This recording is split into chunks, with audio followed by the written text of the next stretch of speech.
Hello student, आज विद्यालय में आपका स्वागत है। आज हम कक्षा 10वीं के अर्थशास्त्र का तीसरा अध्याय मुद्रा और साख का भाग 6 देखेंगे। तो चलिए बच्चों स्टार्ट करते हैं। आज हम देखेंगे निर्धनों के स्वयं सहायता समूह, self help groups for the poor. तो इसको हम शॉर्ट फॉर्म में SHG भी कहते हैं, सेल्फ हेल्प ग्रुप्स। तो आज हम देखेंगे कि जो ये सेल्फ हेल्प ग्रुप्स होते हैं वो किस तरीके से गरीब लोगों को के कंडीशन में चेंज लाने में मदद करते हैं, किस तरीके से जो होता है उनकी स्थिति को बेहतर बनाने में सहायता करते हैं। भारत के सभी ग्रामीण क्षेत्रों में बैंक मौजूद नहीं है। जहां कहीं मौजूद भी है, बैंक से कर्ज लेना अनौपचारिक स्रोत से कर्ज लेने की तुलना में ज्यादा मुश्किल है। जैसा कि हमने पिछले लेक्चर में ये देखा था कि जो रूरल एरिया में जो ग्रामीण क्षेत्रों में रहने वाले जो लोग हैं, हमारे भारत के अगर हम गांव में रहने वाले जो लोग हैं, वो औपचारिक स्रोत की बजाय अनौपचारिक स्रोत पर अधिक आश्रित है लोन के लिए, कर्ज लेने के लिए। मतलब कि वो साहूकारों के पास, महाजन के पास, इनके पास जो है ज्यादा जाते हैं, बशर्ते कि वो बैंक के पास जो होता है वो नहीं जा पाते। तो क्यों ऐसा है, इसका क्या कारण है? इसका सबसे जो इम्पोर्टेंट कारण है वो ये है कि भारत के जो ग्रामीण क्षेत्र है वहां पर एक तो है कि बहुत ज्यादा बैंक जो है डेवलप नहीं है, और बल्कि कई क्षेत्र ऐसे हैं जहां पर बैंक मौजूद ही नहीं है। तो अगर वहां पे बैंक है ही नहीं तो फिर लोग जो है, पर लोगों को तो ऋण की बहुत ज्यादा आवश्यकता होती है, तो वो अपनी आवश्यकता पूरा करेंगे। तो इसी वजह से जो है उन्हें कहीं ना कहीं से तो ऋण लेना है। तो अगर उनके पास फॉर्मल सोर्स नहीं है तो इस वजह से जो होता है उन्हें इनफॉर्मल सोर्स मतलब अनौपचारिक स्रोत पर निर्भर रहना पड़ता है, जो कि उसी गांव में रहने वाले साहूकार होते हैं, महाजन होते हैं, और इस तरीके से वो अपनी आवश्यकताओं को पूरा करने के लिए इनके चंगुल में फंस जाते हैं। इसके अलावा एक बात ये भी होती है कि ऋणाधार की अनुपलब्धता एक प्रमुख कारण है। इसके साथ साथ देखिए, ग्रामीण लोग जो है वो बैंक से इसलिए भी ऋण नहीं ले पाते हैं क्योंकि क्या होता है कि बैंक से जो लोन लेना बहुत आसान नहीं होता। इसमें बहुत सारी कागजी जो है कार्यवाहियां होती है, बहुत सारे आपको कागज सबमिट करने होते हैं। अच्छा, अब दूसरी बात होती है इसमें सिक्योरिटी डिपॉजिट भी जमा करना होता है। लेकिन जो गांव में रहने वाले लोग हैं इनके पास कोई इतना ज्यादा सिक्योरिटी के रूप में ऐसी कोई चीज नहीं होती है, मतलब इतना मकान, घर या ऐसी कोई संपत्ति नहीं होती है जो कि वो वहां पे गिरवी रख सके बैंक में। तो इसलिए जो होता है वो एक सिक्योरिटी डिपॉजिट के उनमें अभाव है, इसलिए भी वो बैंक में नहीं जा पाते। जैसे कि आपने पिछले लेक्चर में मैंने आपको बताया था कि एक घर खरीदने के लिए एक मेघा थी और उसे 5 लाख का उसने लोन लिया था 10 वर्षों के लिए, और उसे एक घर खरीदने के लिए उसने हाउस लोन जो है लिया था। लेकिन आपने देखा कि उसके साथ उसकी सैलरी स्लिप मांगी गई थी और बहुत सारी जो चीजें हैं, डॉक्यूमेंट्स है, वो सबमिट करवाए गए थे। लेकिन अगर हम ग्रामीण क्षेत्र में लोगों के पास देखें तो वो इतने सारे कागजी कार्यवाही जो होते हैं, कागजात उनके पास होते नहीं है, उनके पास कोई सिक्योरिटी डिपॉजिट होता नहीं है। तो ये सब कारण है जिसकी वजह से जो ग्रामीण लोग हैं वो बैंकों से लोन जो है ले पाने में असमर्थ होते हैं, जिससे गरीब बैंकों से ऋण नहीं ले पाते हैं। दूसरी ओर अनौपचारिक ऋणदाता जैसे साहूकार इन कर्जदारों को व्यक्तिगत स्तर पर जानते हैं और इस कारण अक्सर बिना ऋणाधार के भी ऋण देने के लिए तैयार हो जाते। अच्छा, बैंक तो पर्सनली सबको नहीं जानता है कि कौन है, लेकिन जो साहूकार होते हैं, जो महाजन होते हैं, जो उसी गांव में रहते हैं, उनको उनका ग्रामीण के साथ सीधा संपर्क होता है। और इस वजह से जो है वो क्या करते हैं कि जो कर्जदार लोग जिन्हें ऋण चाहिए उसे वो चूंकि व्यक्तिगत स्तर पर जानते हैं, इसलिए उसे बिना किसी सिक्योरिटी डिपॉजिट के आराम से ऋण दे देते हैं।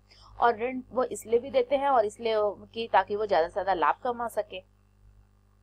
कर्जदार जो है जरूरत पड़ने पर पुराना ऋण चुकाना भी नया कर्ज लेने के लिए साहूकार के पास जा सकता है। अब चूंकि आप देखते हैं कि जो गरीब किसान होते हैं उन लोग क्या करते हैं कि उन्हें हमेशा जो है, कभी उनकी फसल अगर अच्छी नहीं रही तो वो ऋण देने में असमर्थ हो गए, लेकिन उनको फिर से जो है फसल को उगाने के लिए बीज की आवश्यकता होती है, बहुत सारे उपकरणों की आवश्यकता होती है, तो जिसकी वजह से वो फिर से उनको ऋण की आवश्यकता होती है।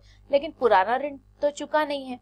लेकिन जो साहूकार होते हैं वो क्या करते हैं कि पुराना ऋण अगर आपका नहीं भी चुका है तो भी वो नया ऋण जो है आसानी से दे देते हैं, लेकिन वो इस पे बहुत ज्यादा सूद वसूल करते हैं। लेकिन जो महाजन है वो ब्याज की दरें बहुत ज्यादा ऊंची रखते हैं। जैसे मैंने आपको पहले ही आपको बताया है कि उन लोग अगर बैंक आपसे 8% ब्याज ले रहा है तो वो जो है आपसे 60%, 50 से 60 10% तक का ब्याज वसूल करते हैं, जिसकी वजह से जो है अगर एक बार कर्जदाता इनके जाल में फंसता है तो वो आजीवन इनके जाल में फंसा ही रह जाता है। लेन देन की लिखा पढ़ी भी पूरी नहीं करते और निर्धन कर्जदारों को तंग करते हैं। इसके साथ साथ वो कोई ऐसा रिकॉर्ड वगैरह भी अपने पास रखते नहीं है, और जो निर्धन लोग हैं चूंकि वो भी अनपढ़ होते हैं तो और ज्यादा जो है उनको भी इतनी समझ नहीं है, तो वो लोग भी जो है कोई रिकॉर्ड नहीं रखते हैं, और इन लोग जो है जो महाजन होते हैं वो इसका लाभ उठाते हैं। इसके साथ साथ जो होता है जो कर्जदार जो होते हैं, जो गरीब कर्जदार जिनको ये लोन देते हैं, उनको जो है ये तंग भी करते हैं, मतलब एक तरीके से जो है इनको परेशान भी करते हैं।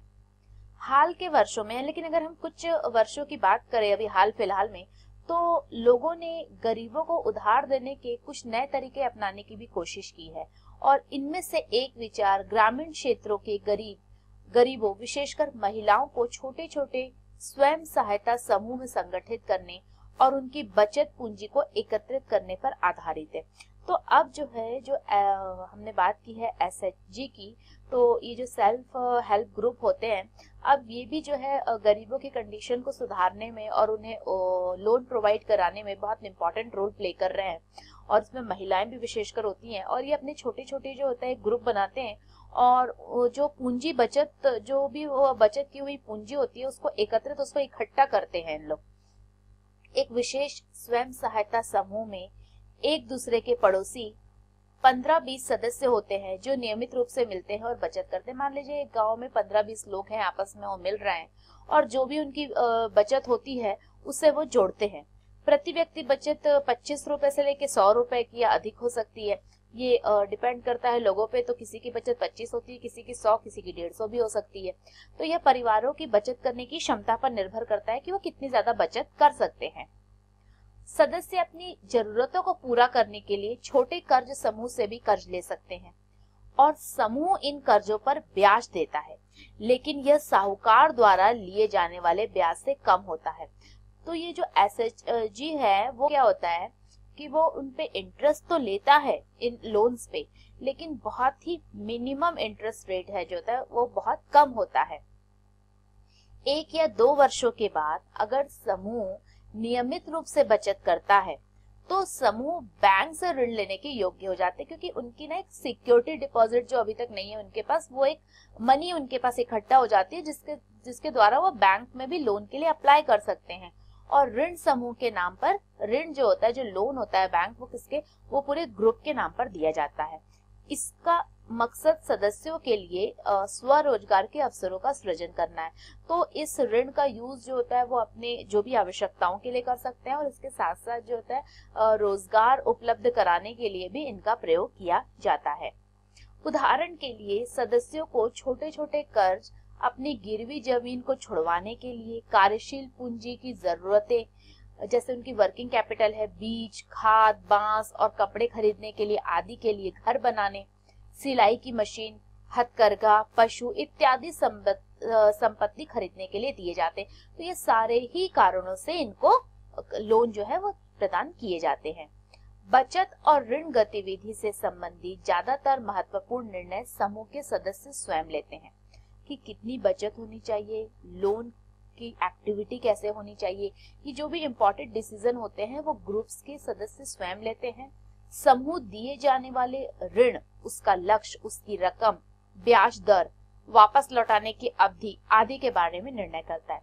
तो जो एसएचजी है वो ये देखता है कि ऋण किस उद्देश्य से लिया जा रहा है, कितनी रकम लिया जा रहा है, इंटरेस्ट रेट क्या है, कितने टाइम में जो होता है टर्म्स टाइम में हम उसको लौटा देंगे, इस सब बातों में जो होता है वो डिसीजन लेता है। ऋण लौटाने की जिम्मेदारी भी समूह की होती है।